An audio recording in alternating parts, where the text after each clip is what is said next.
લોકશાહીની સાચી સફળતા સમાનતાના વાસ્તવિક અમલમાં છે. સામાજિક ન્યાય અંગે મુખ્ય ન્યાયાધીશનું સ્પષ્ટ મંતવ્ય.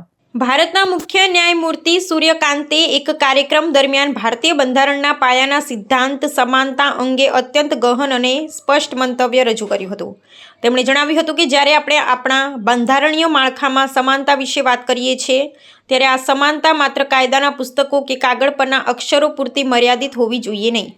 ન્યાયમૂર્તિના મતે લોકશાહીની સફળતા ત્યારે જ શક્ય છે જ્યારે બંધારણે આપેલી સમાનતા સામાન્ય નાગરિકના દૈનિક જીવન અને સામાજિક વ્યવહારમાં પ્રતિબિંબિત થાય. મુખ્ય ન્યાયાધીશે આ બાબતનું વિશ્લેષણ કરતા ઉમેર્યું હતું કે સમાનતાને જીવંત અનુભવોમાં અનુવાદિત કરવી અનિવાર્ય છે.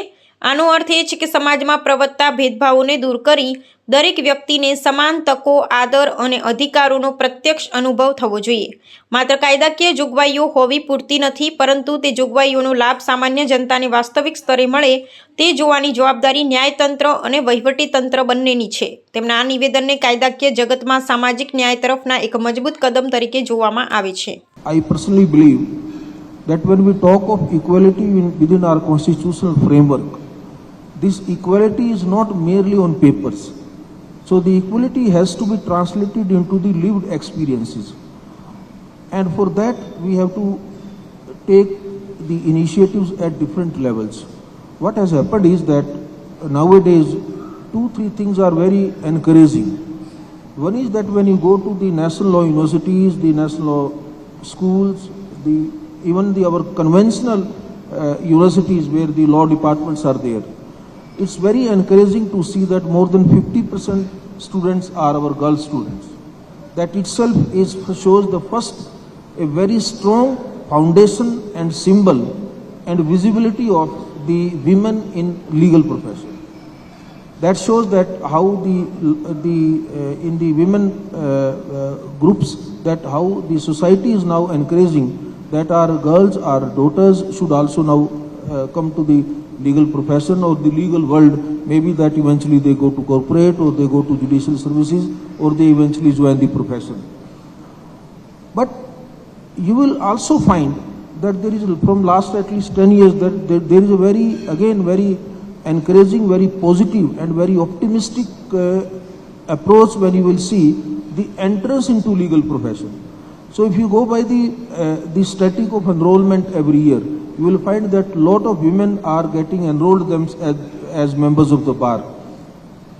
Let's ignore the conditions of requirement of practice of 7 years to become an officer in the higher judicial services or a particular length of practice for the purpose of becoming a judicial officer. I am not on that point. Even before these conditions, there is a very growing trend last couple of years that the women are joining the bar. The problem starts after that. So you have a lot of equality at the entry level, whether it is the law schools or the profession.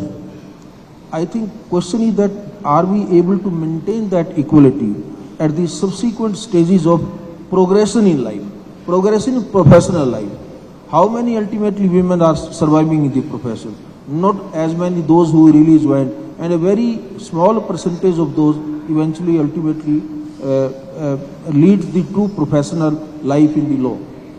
So maybe that couple of them, a good amount of them will settle down at different stages.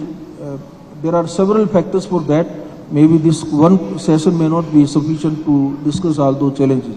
But my main concern is that let us identify the issues, the challenges, the impediments, the roadblocks, which are eventually at a later stage in the profession are denying the equality part to the women. And once we are able to identify those challenges, then we need to resolve and find out a way out.